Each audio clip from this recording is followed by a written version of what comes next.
Bismillahirrahmanirrahim. Alhamdulillahi rabbil alamin. Wassalatu wassalamu ala Rasulillah ma ba'd. Allahumma anfa'na bihi wa 'allimna ta'wil. Allahumma nas'aluka al-huda wat-tuqa wal 'afafa wal ghina. Assalamualaikum warahmatullahi wabarakatuh. Alhamdulillah, kita kembali memuji dan mengagungkan Allah Subhanahu wa taala yang telah memberikan kepada kita berbagai macam nikmat. Dari nikmat yang terbesar sampai yang terkecil yang masih kita rasakan hingga malam ini.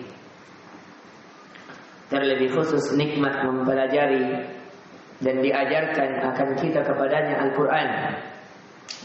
Ketahuilah sekali lagi bahwa itu nikmat yang terbesar. Sebagaimana dari tafsir sebelumnya yang telah kita pelajari dari surah Ar-Rahman, dan sebagaimana di dalam surah Ar-Rahman Allah mengulang akan nikmat tersebut tentang pertanyaan pengingkaran sampai 31 kali pengulangan. Fabi ayyi ala'i rabbikuma tukadziban. Maka nikmat Tuhan mana lagi wahai jin dan manusia yang engkau dustakan? Mengapa Allah mengulang sampai begitu berulang-berulang? Karena di setiap nikmat ada saja orang-orang kufur terhadap nikmat. Maka dari itu setiap Allah sebutkan nikmat, Allah ulang lagi. Nikmat mana lagi yang engkau dustakan? Yang kedua, dari makna dalam ilmu balaghah, ketika ada pengulamaan lafaz, ini menunjukkan apa namanya? Taukid, menegaskan akan banyaknya orang yang mengingkari nikmat, sehingga Allah ulang,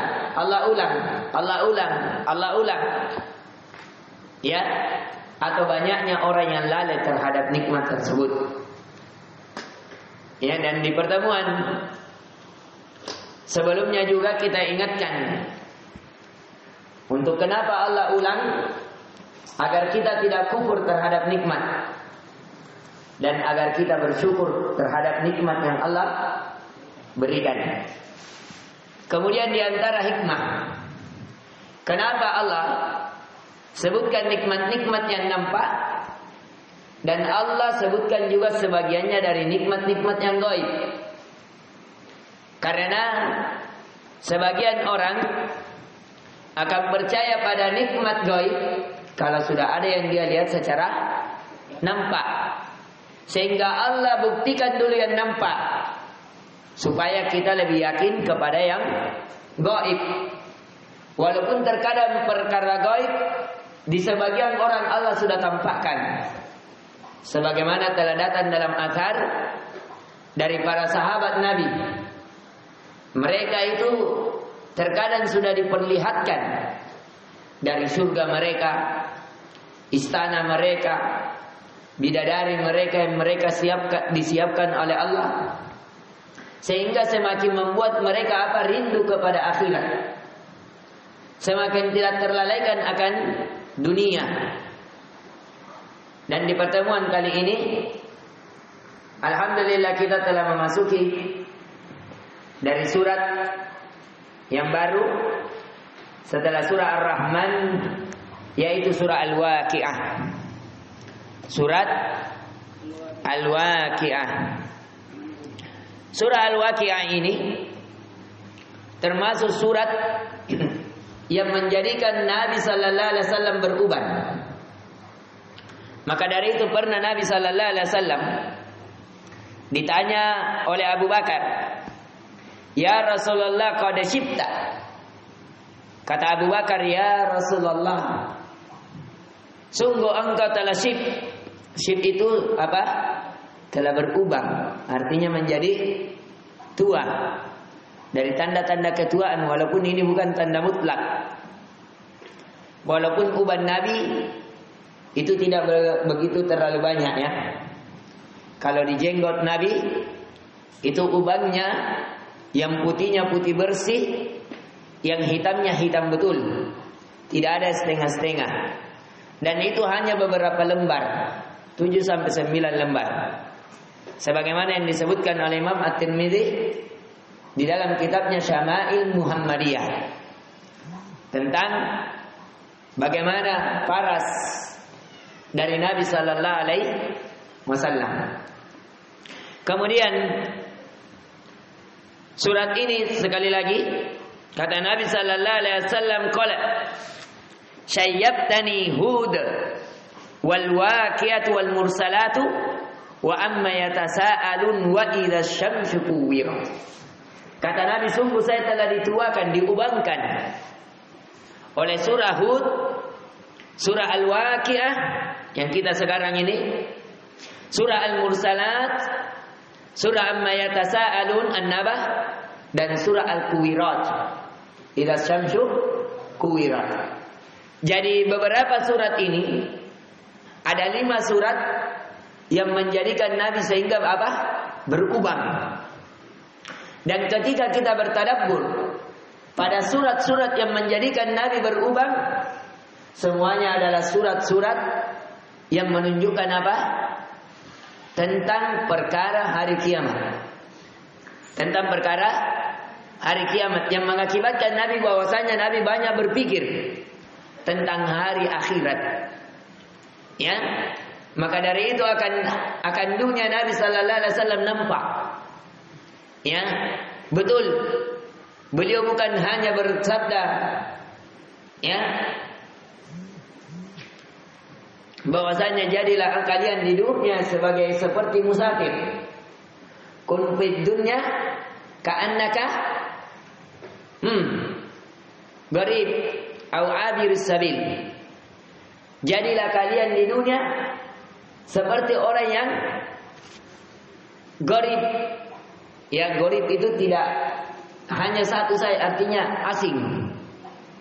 Atau seperti orang yang hanya abir sabil, berlalu saja di perjalanan. Seorang musafir. Ya. Itu yang Nabi sallallahu alaihi wasallam katakan betul. Dalam kehidupan Nabi sallallahu alaihi wasallam nampak ya bagaimana beliau menghabiskan hartanya di jalan Allah untuk menggapai akhirat. Atau ada salah dalam hadis? 5 surat. Yang pertama surah Hud, kemudian Al-Waqi'ah,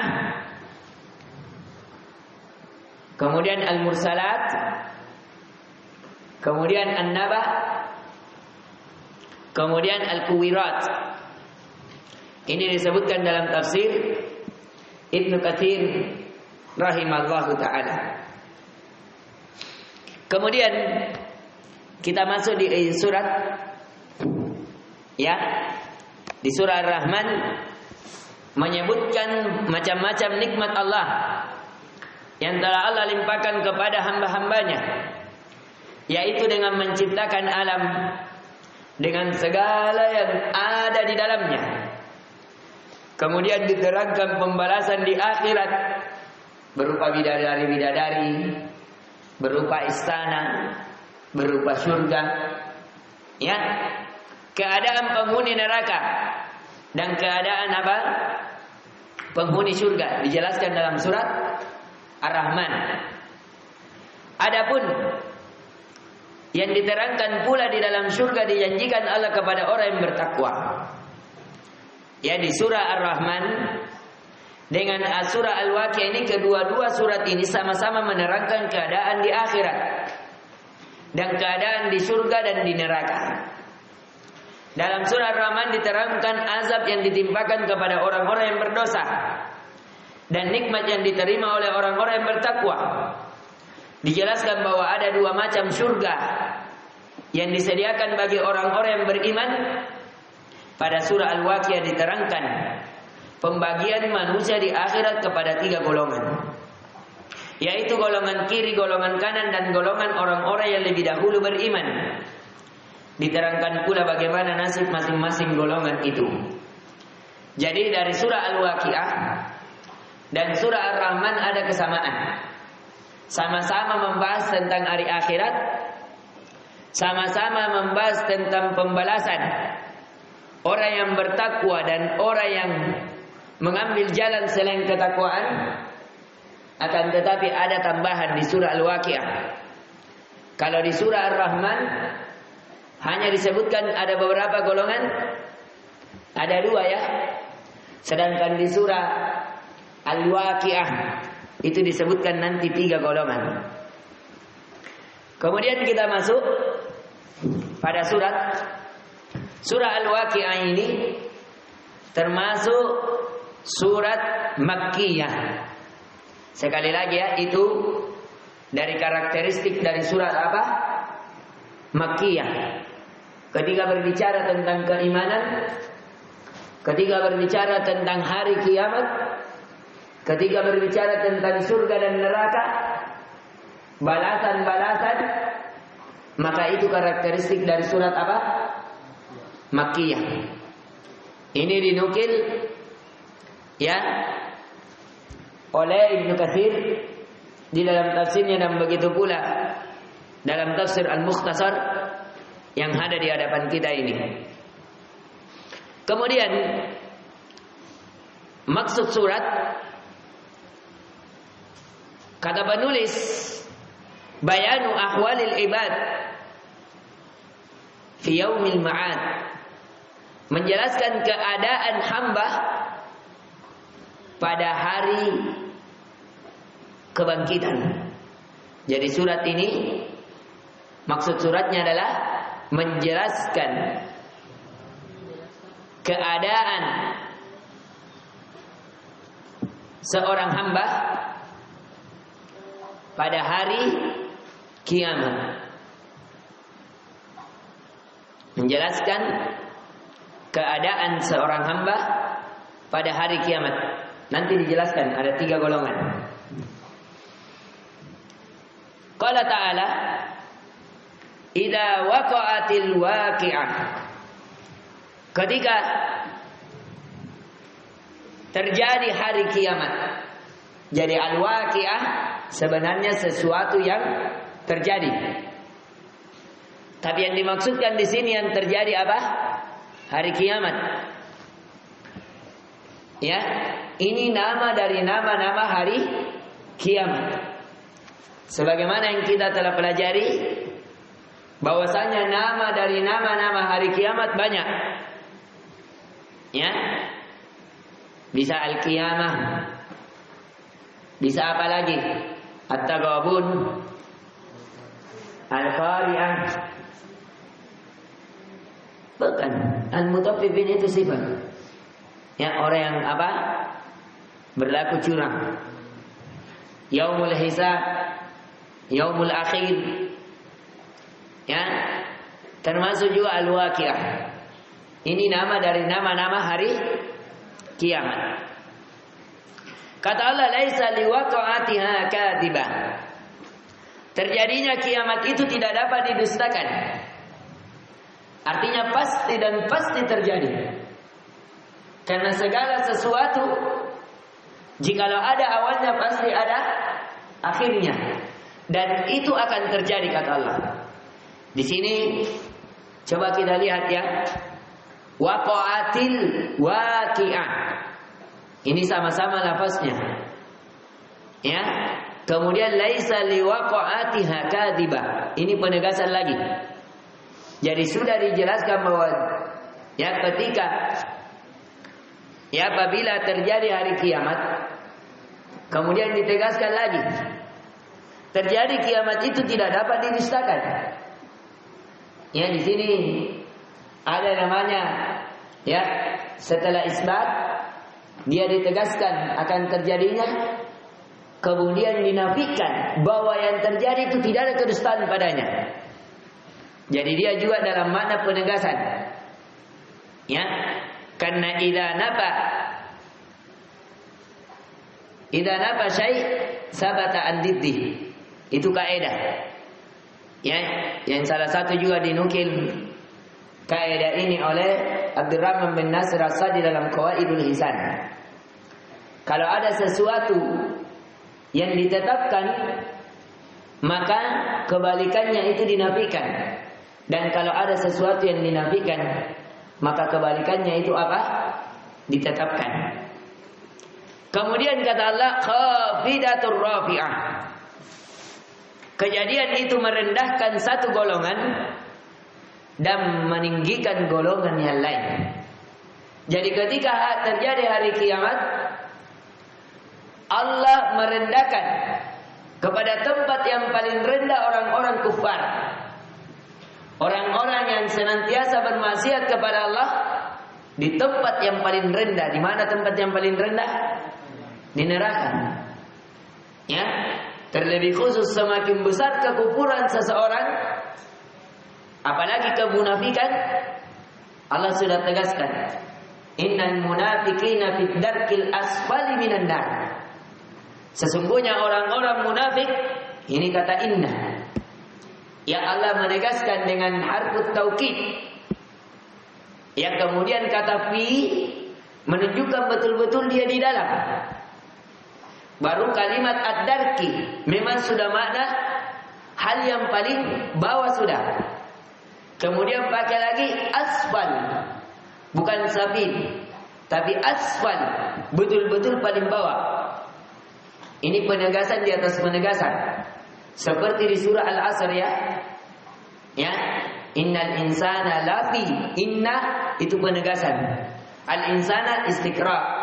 La sebagai tahqiq, fi sebagai penegasan dalam, khusrin sebagai nakirah, penegasan lagi. Ya, ini kalau orang mempelajari dari kaidah-kaidah nahwu, itu penegasan di atas penegasan sudah. Banyak sekali penegasan-penegasan di dalamnya. Sama dengan di sini ya. Allah sudah tegaskan dari awal bahwasanya hari kiamat itu pasti terjadi. Dan hari kiamat itu tidak ada kedustaan padanya. Dan pada hari itu Allah merendahkan suatu golongan, yaitu dari orang-orang kafir, dan meninggikan satu golongan, yaitu dari kalangan orang-orang yang beriman. Kemudian Allah kabarkan, idza rujjatil ardu rujja. Maka apabila bumi digoncangkan sedahsyat-dahsyatnya. Sama ya, idza zulzilatil ardu zilzalaha. Ketika bumi digoncangkan dengan goncangan segoncang-goncangnya. Sama di sini, idza rujjatil ardu rujja. Apabila bumi digoncangkan sedahsyat-dahsyatnya. Wa bussatil jibalu bassa. Dan gunung-gunung dihancur luluhkan sehancur-hancurnya. Ya. Pada saat itu gunung-gunung, kita sudah sebutkan di tafsir juz 30, dia akan berjalan bagaikan apa? Fatar Morgana, dan saling bertabrakan antara satu dengan yang lain. Kalau di sini Allah kabarkan bukan lagi berjalannya, tapi gunung-gunung itu betul-betul hancur sehancur-hancurnya. Karena setelah itu tidak ada lagi yang tinggi, tidak ada lagi yang rendah, semuanya rata. Ya, gunung-gunung yang kita lihat tinggi itu akan menjadi rata. Lembah-lembah yang dalam itu akan menjadi rata. Itulah yang dikatakan mahsyar. Dari kata hasyar. Hasyar itu sesuatu yang rata, yang pandangannya luas. Mahsyar tempatnya. Artinya tempat yang luas begitu nampak. Ya. Inilah yang dikatakan apa? Tidak ada lagi di sana tempat yang tinggi, tidak ada yang rendah. Kemudian Allah kabarkan, fakanat haba'am mumbatha. Maka jadilah dia debu yang berterbangan. Ya, berterbangan menutupi apa? Yang rendah, kemudian supaya menjadi rata. Sesuai dengan kehendak Allah, dia terbang ke tempat-tempat rendah, ya, supaya semuanya menjadi rata betul.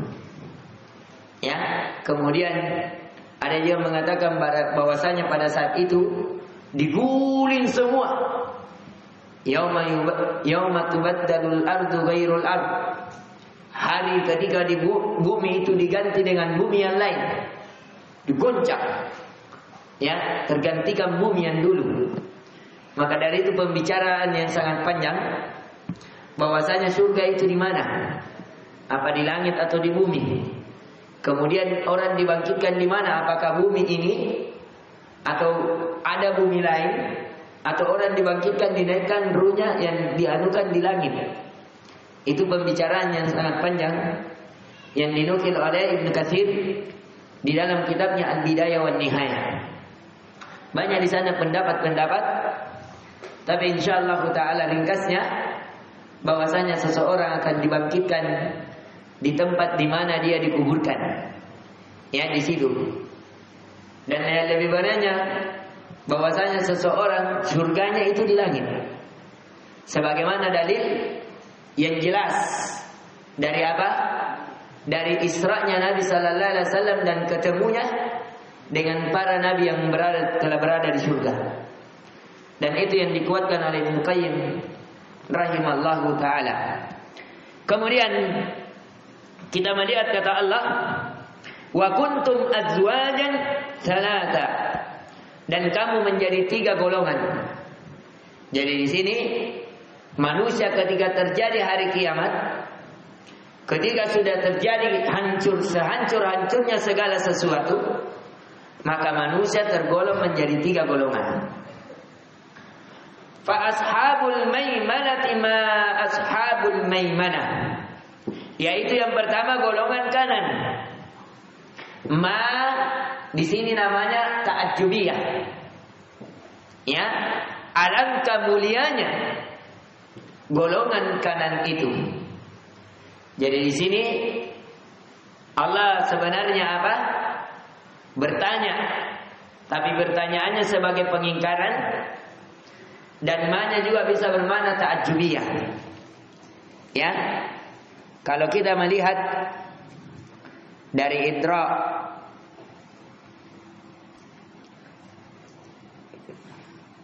kita melihat dulu dari i'rabnya ya. Kata i'rab dalam tafsir Al-Markaz, i'rabnya ma di sini ismu istifhamin mabniun ala sukun fi mahalli raf'in mubtada tsani. Bahwa ma di sini sebagai isim istifham. Ya. Ashab itu khabar dari kata ma, marfu wa alamatur rafi ad-dhamma as-saghirah. Maimanati mudhafun ilaihi majrur wa alamatu jarri al-kasrah as-saghirah. Nah, jadi Allah sudah tegaskan bahwasanya nanti ketika terjadi hari kiamat, manusia itu menjadi berapa golongan? 3. Golongan yang pertama siapa? Golongan kanan. Ya, mereka ini betapa mulianya kata Allah. Golongan kanan itu. Wa ashabul mash'amati ma ashabul mash'amah. Dan golongan kiri, alangkah sengsaranya golongan kiri itu. Ya. Jadi golongan kanan ini yaitu orang-orang yang menerima buku-bukunya, catatan amal mereka dengan tangan kanan. Ya, siapa yang bisa datangkan dalilnya? Tentang orang-orang yang mendapatkan dengan tangan kanannya catatan amalnya, kemudian dia berbahagia. Sama orang-orang yang diberikan catatan melalui belakangnya. Bukan dari ayatnya, dari Al-Quran. Hafalan saya mau. Hah? Itu gunanya, itu ini buktinya kurang meroja.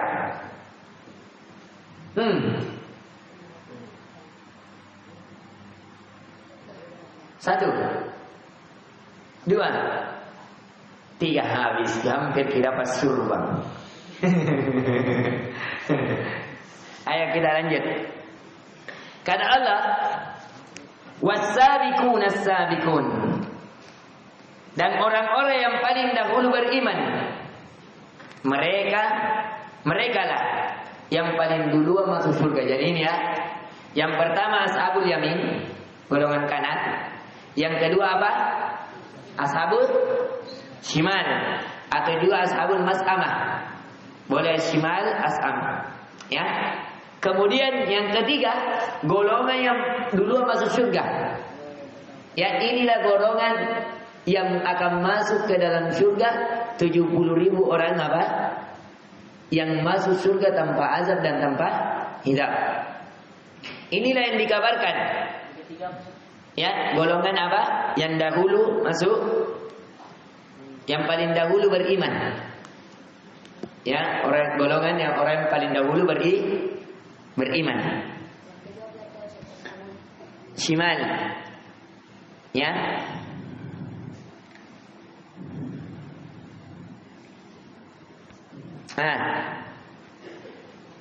As-sabiqun ini tentu banyak sekali. Siapakah ini as-sabiqun? Ada yang mengatakan pendapat yang pertama yang dinukil oleh Ibnu Katsir dari Ya'qub bin Mujahid, bahwa humul anbiya alaihi salam, bahwa mereka adalah para nabi. Mereka adalah para nabi. Ini pendapat pertama. As-sabiqun, yaitu orang yang paling dahulu beriman. Yang pertama para nabi. Jadi golongannya ini ada 3 ya. Golongan kanan, golongan kiri, golongannya para nabi. Sebagian pendapat hum ahlul illiyin. Mereka lah golongan apa? Illiyin. Orang-orang yang ditinggikan. Di surah apa ini? Siapa bisa datangkan dalilnya tentang illiyin? Nah, juz 29, juz 2. Kasih surga.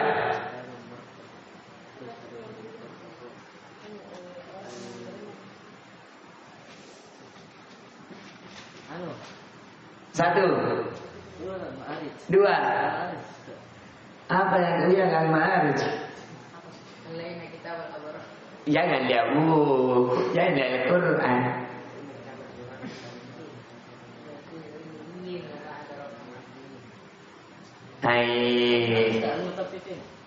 Tadi al-ma'arij, ini al-mutafiffin, saya baru datang ke ayatnya habis tadi ya. Nanti siap-siap buatkan hafalan antum. Ya, saya memang rencana sedekahkan surban merahku ini, tidak pernah aku pakai. Kenapa ayatnya?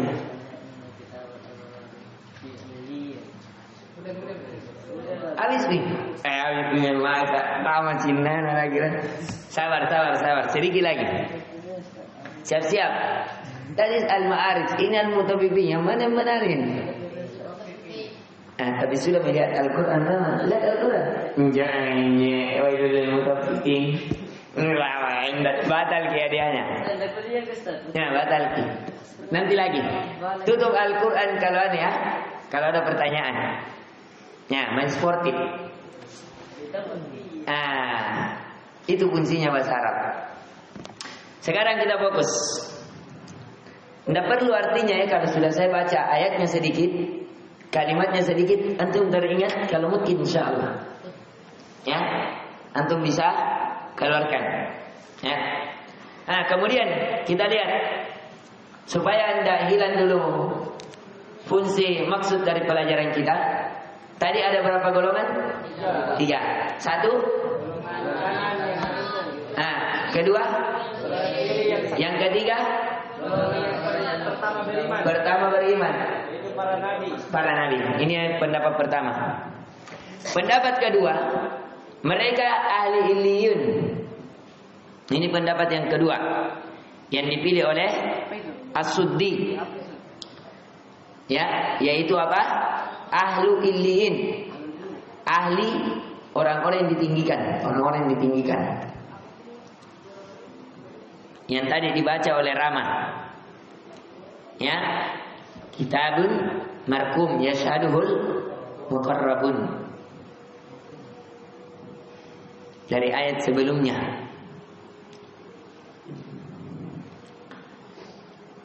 ada yang mengatakan juga bahwasanya as-sabiqun ulaikal muqarrabun.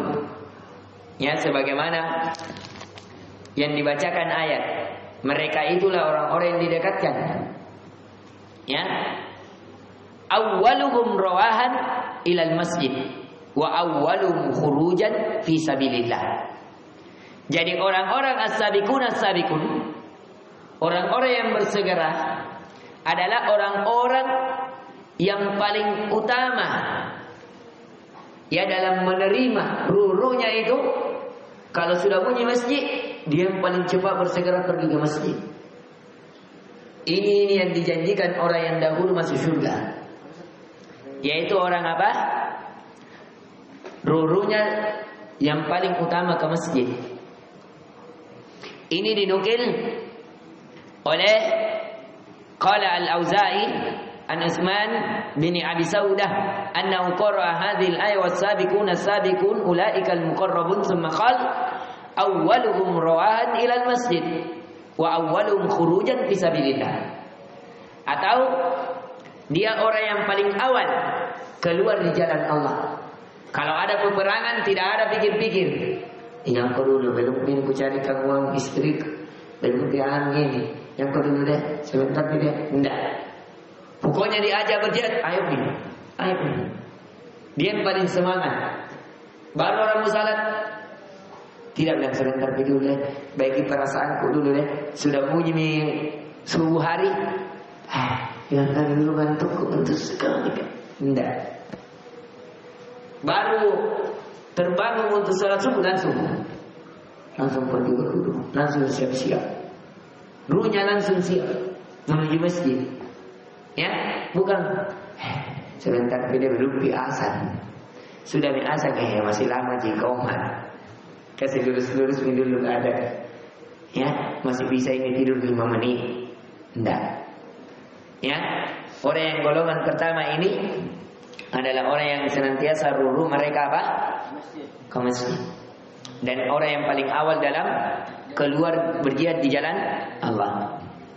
Ini ada dari makna-makna yang ada.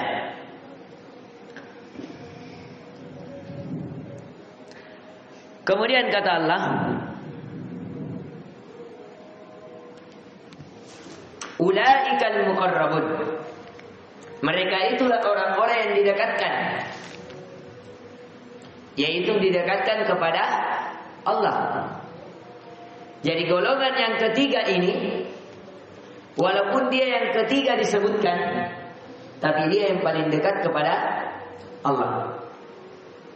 Ini berdalilkan kenapa sebagian berpendapat bahwasanya dialah orang yang bersegera berjihad karena adanya dalil bahwasanya orang-orang yang berjihad itu mereka itu tinggal di dalam perut-perut burun, yang dimana burun tersebut itu berhinggap di bawah arsy Allah. Ya, ini orang-orang yang mati syahid.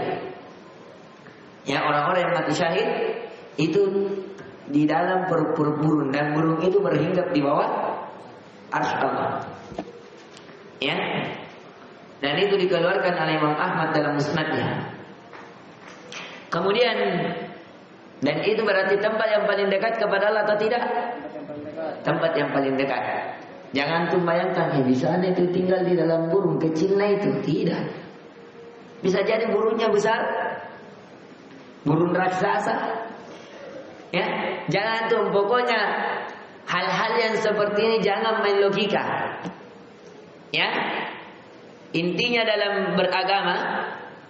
Maka dari itu kata Ali bin Abi Thalib bahwasanya seandainya agama ini dibangun di atas akal, maka seorang ya dalam ketika memakai terompah, maka bagian bawahnya itu yang akan dibersihkan, bukan bagian atasnya.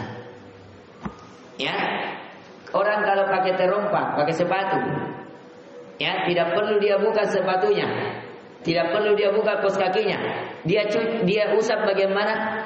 Bagian atas. Padahal yang kotor di mana? Bagian bawah. Sama dengan orang kalau buang angin. Buang angin, apa yang buang angin? Depan atau belakang? Belakang. Kalau buang air kecil, depan atau belakang? Kenapa berwudu disuruh? Kan itu kalau secara akal aturan pergi cuci pantat.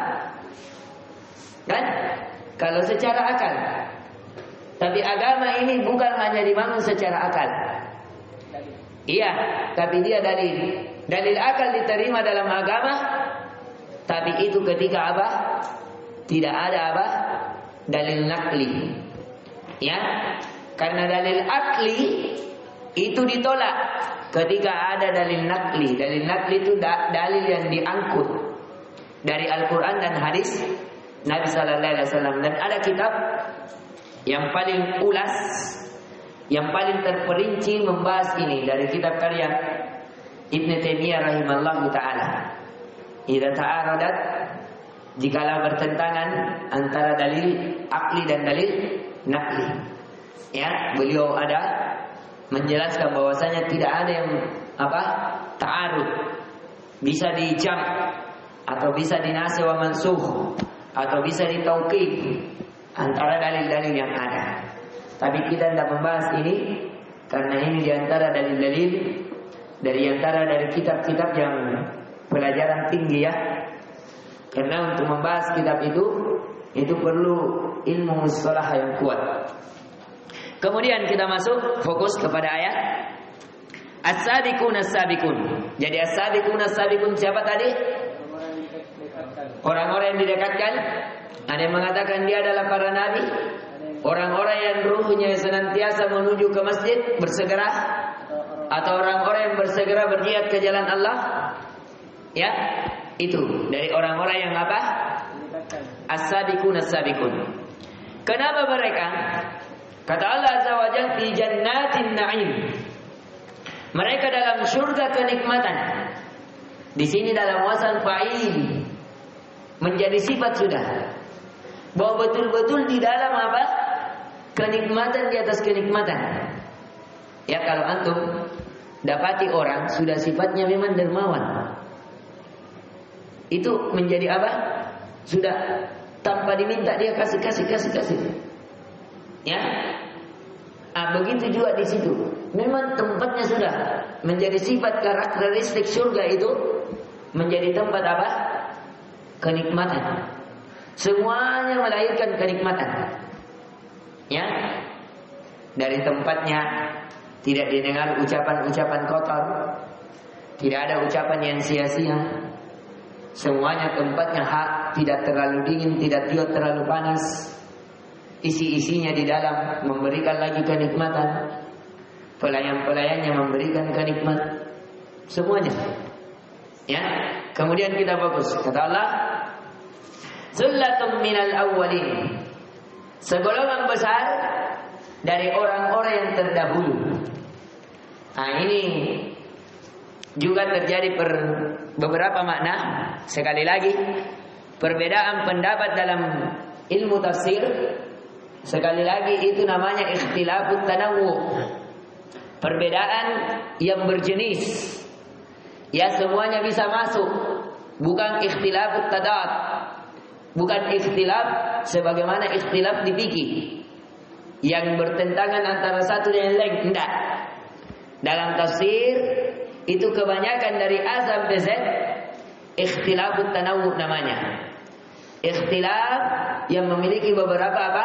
Makna, tapi makna satu dengan makna yang lain tidak bertentangan. Misalnya tadi as-sabiqun as-sabiqun. Ya, dia para nabi. Dia orang bersegera ke masjid. Saya tanya, rurunya yang senantiasa bersegera ke masjid para nabi begitu tidak? Para nabi begitu. Orang-orang yang mengikuti para nabi begitu tidak? Para nabi kalau berjihad, orang yang paling bersegera atau tidak? Orang-orang yang mengikuti para nabi dari sahabat nabi, coba lihat kalau berjihad bagaimana? Sampai makanan yang mau dia makan saja, kurma yang ada di tangannya, ketika sudah nampak surga di hadapan matanya, dia bilang terlalu lama ini kalau ku makan, maju. Langsung maju, mati di medan syahid. Bahkan seperti Julaibib, ya, bahkan baru pengantin baru sudah pengantin baru malam pertama, Tiba-tiba ada dipanggil, maju, kita diserang. Langsung pergi. Tanpa mandi wajib. Belum mandi wajib. Baru sudah main. Sama istrinya bagaimana? Langsung keluar pergi, ambil baju perangnya, ambil pedangnya. Keluar langsung. Mati di medan perang. Akhirnya dia dijanabahkan oleh para malaikat. Para malaikat itu berebut ingin memandikan jasad Julaibib. Ya, begitu memang para sahabat. Ini siapa ini? Orang yang mengikuti para nabi. Bersegera dalam berjihad. Jadi itu tadi beberapa makna bertentangan tidak? Tidak, ini namanya ikhtilafut tanawwu.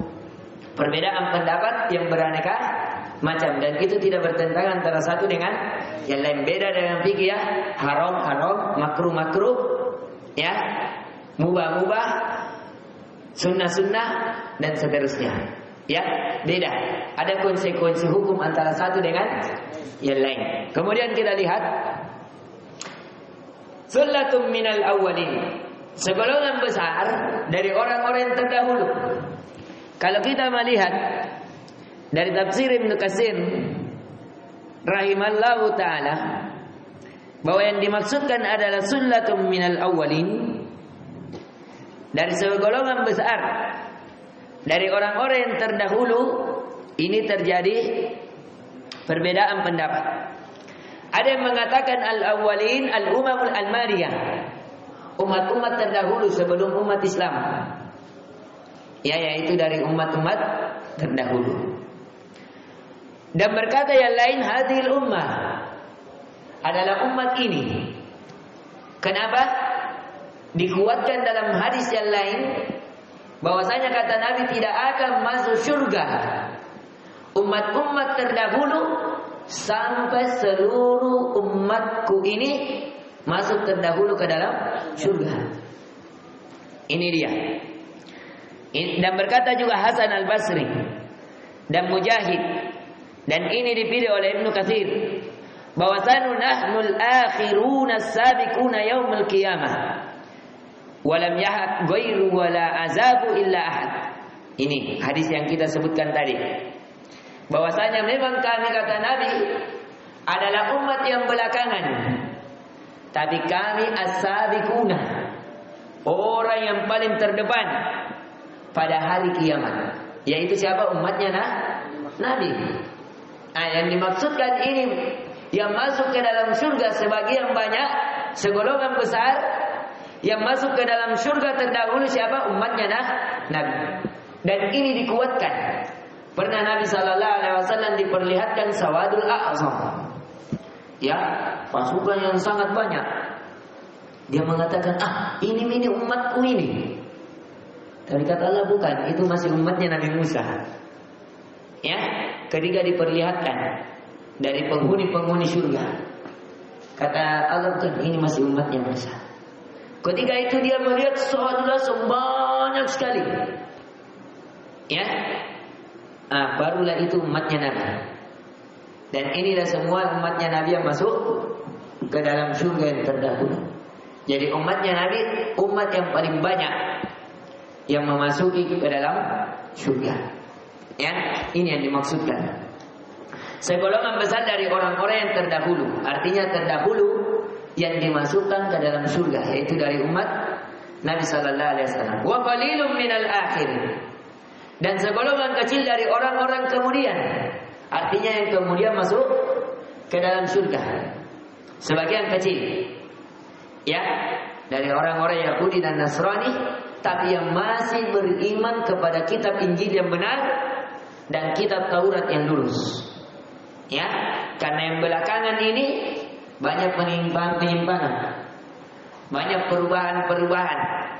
Allah sudah kabarkan yuharrifunal kalima am mawadhi'ih. Mereka itu mengubah ayat-ayat Allah, kalimat-kalimat Allah dari tempat-tempat yang sebenarnya. Kemudian kata Allah, apa di dalamnya ini? Orang-orang yang terdahulu masuk ke dalam surga dari as-sabiqun ala sururin maudunah. Mereka berada di atas dipan yang bertahtakan emas dan permata. Jadi bayangkan ya, orang yang pertama kali ini masuk ke dalam surga, segolongan besar dari umat ini, mereka di atas dipang. Dipang itu permadani juga ya. Ya, yang bertahtakan emas dan permata. Jadi yang dia tempati duduk itu terbuat dari apa? Emas dan permata. Bagaimana itu? Kalau antum bayangkan itu, kira-kira bagaimana? Kursinya lah orang-orang raja-raja Persia, ya. Sebagaimana waktunya penaklukan Persia di zaman Umar bin Khattab, mereka itu orang-orang Persia itu sampai para sahabat itu tiang-tiangnya saja itu dari emas. Ya, sampai para sahabat Pak Umar sampai menangis. Ditakutkan dia pahalanya itu sudah diberikan. Ya, itu ketika ditaklukkan Persia, tiang-tiang dari kerajaannya saja emas. Tempat duduk rapat bagi orang-orang yang terdekat raja emas. Sama permata-permata begini dia. Ya. Tapi walillahi mazalul a'la, tentunya lebih indah dari apa yang ada di dunia ya. Kemudian kata Allah, mereka di atas dipan yang bertahtakan emas dan permata. Muttaqiina 'alaiha mutaqabilin. Seraya bertelekan. Kemarin kita sudah jelaskan ittika. Bagaimana duduk apa? Duduk bersantai. Duduk yang paling mantap. Di atasnya, di atas dipan-dipan itu, mutaqabilin, saling berhadapan. Jadi waktu bicara-bicara, waktu lihat-lihat. Ini diantara kenikmatan tidak kalau kita ngobrol kumpul-kumpul. Diantara kenikmatan. Ya, jadi diantara kenikmatan mereka dipertemukan. Dia bisa berkumpul-kumpul, duduk-duduk di atas emas-emas dipan-dipan. Ya. Kemudian kata Allah, yatufuna 'alaihim wildanun mukhalladun. Mereka dikelilingi oleh anak-anak muda yang tetap muda. Ada. Siapa yang bisa datangkan dalilnya tentang wildan? Anak-anak yang diciptakan dari bagaikan permata-permata yang berhamburan. Surah Al-Insan, apa ayatnya?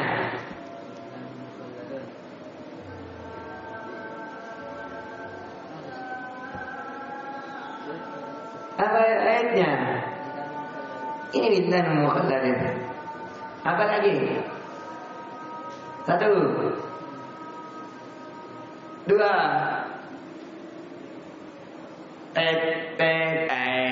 Ketiga kali nih Rama, semoga keempat kali dapatnya. Kata Allah, yatufu alaihim wildanun mukhalladun. Mereka dikelilingi oleh anak-anak muda yang tetap muda. Ini juga terjadi beberapa pendapat ya. Anak-anak muda ini ada yang mengatakan bahwa anak-anak muda ini anak bayi yang dijadikan muda. Ada juga yang mengatakan, tapi ini gharib, bahwasanya saya tidak mau sebutkan karena ini saya belum periksa sanadnya, ya, sehingga saya tidak sebutkan apa dari makna yang kedua. Ditakutkan nanti itu yang antum kuatkan condong di hatinya antum, sedangkan saya tidak ada dasar di atasnya. Ya, intinya bahwasanya anak muda ini yang pertama yang berpendapat tadi apa?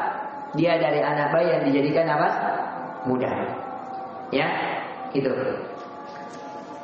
Bi aqwabi wa abari wa ka'sin min ma'in. Dengan membawa gelas, cerek dan sloki. Slokinya ini seperti piala ya. Berisi minuman yang diambil dari air yang mengalir.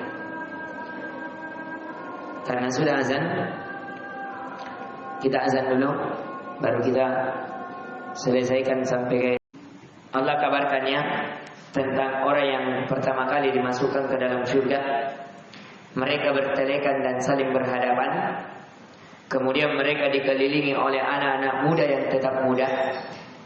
Kemudian dengan membawa gelas, cerek dan sloki, artinya ada gelasnya, ada cerek, ada minuman-minuman kecil. Jadi ada gelas yang agak besar, ada sloki-sloki, minuman yang kecil. Biasanya minuman-minuman yang berasa. Ya, banyak minuman yang disediakan. Disebutkan dalam ayat-ayat yang lain, di antara minuman-minuman ada jahe, di antara minuman-minumannya ada anggur, di antara minuman-minumannya ada khamar, tapi khamar yang tidak memabukkan. Kemudian itu diambil dari air yang mengalir. Ada juga mengatakan air yang mengalir saja. Ya, yang kita sudah sebutkan kemarin di tafsir surah Ar-Rahman. Kemudian la yusaddauna anha wa la yunzifun. Mereka tidak pening karenanya, artinya tidak mabuk. Ini yang berdalilkan bahwasanya minumannya khamar. Tapi dia tidak pening walaupun meminum minuman itu. Karenanya dan tidak pula mabuk. Sehingga dikatakan apa? Minuman yang dikasih sloki itu minuman apa? Khamar. Karena Allah sebutkan bahwa mereka tidak mabuk dan tidak pula pening. Pening itu tidak sampai mabuk teler begini, tapi agak pusing-pusing sedikit. Tidak. Dia tidak pening, tidak pula mabuk. Walaupun minumannya khamar. Ya, wa faqihatin mimma yatakhayyarun. Dan dia diberikan buah-buahan dari apa yang mereka pilih. Terserah mau pilih apa. Ya, mau yang bagaimana. Walahmi tayrin mimma yashtahun.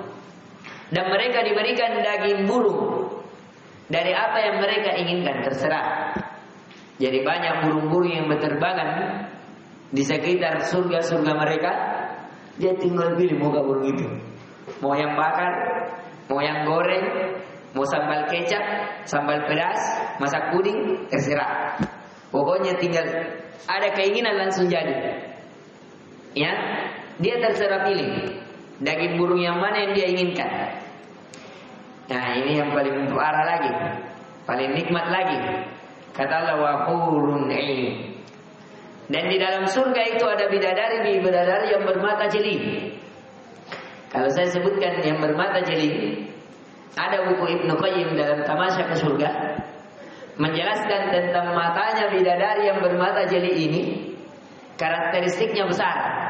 Jadi matanya besar, lebar.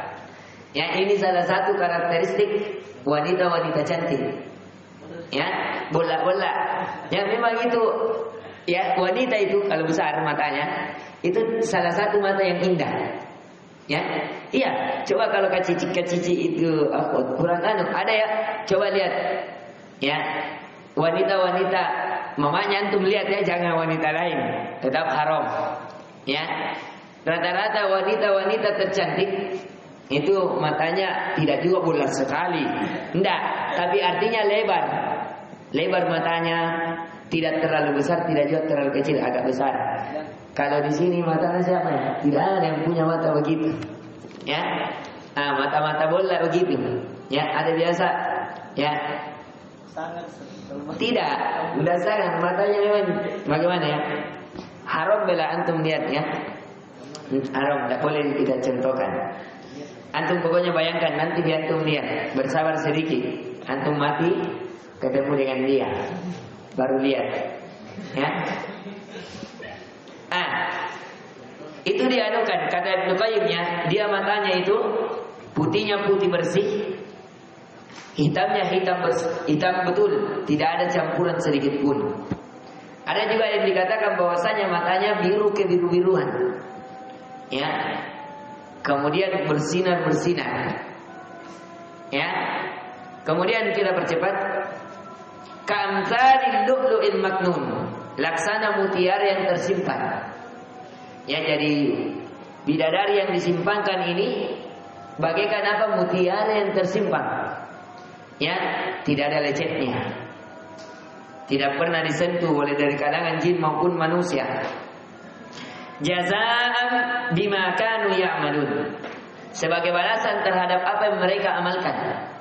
Karena dia sudah beriman yang pertama kali, dia sudah bersegera ke masjid, dia sudah mengikuti para nabi, dia sudah melakukan ketaatan kepada Allah, menghindari maksiat. Allah balas dengan itu, dengan surga dan fasilitasnya, dengan bidadari dan kecantikannya, dengan pelayan-pelayan dari anak muda yang tetap muda, minuman dan makanan yang dia inginkan. Kata Allah, la yasma'una fiha lagwa wa la ta'thima. Dan di dalam surga mereka tidak mendengar perkataan yang sia-sia. dan tidak pula perkataan yang menimbulkan dosa. Enaknya itu tinggal begitu. Tidak ada orang-orang gosip, tidak ada orang-orang bicara kotor yang kita dengar, tidak ada kerusuhan. Enak sekali, tenang. Tidak ada suara kembang api. Pokoknya tidak ada dari apa? Suara-suara yang dosa, bahkan suara-suara yang menimbulkan kesia-siaan. Illa qilan salaman salaman. Kecuali di dalamnya dia mendengar ucapan keselamatan, ucapan salam saja. Ucapan yang enak didengar sehingga menyenangkan hati, ya, melapangkan dada dan menyejukkan pandangan. Ini yang bisa kita berikan. Sekali lagi inti pelajaran yang bisa kita petik. Yang pertama, bahwasanya kejadian besar pada hari kiamat. Pada hari kiamat itu pasti terjadi. Ini ya, kejadian hari kiamat pasti terjadi. Itu pertama. Yang kedua, pelajaran bisa dipetik bahwa di hari kiamat terbagi menjadi 3 golongan. Kemudian mereka lah golongan kanan, golongan kiri, dan golongan orang yang apa? Didekatkan, orang yang terdahulu. Ya, fasilitasnya orang-orang yang terdahulu kita sudah sebutkan. Insyaallah di pertemuan kedua kita akan sebutkan dari golongan kanan, ya, baru berpindah ke golongan kiri dan seterusnya.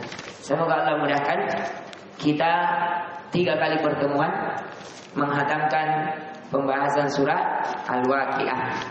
Ini yang bisa kita berikan, semoga bermanfaat. Subhanakallahumma bihamdik, asyhadu an la ilaha illa anta astaghfiruka wa atubu ilaik. Assalamualaikum warahmatullahi wabarakatuh. Tinggal 2 surat ya.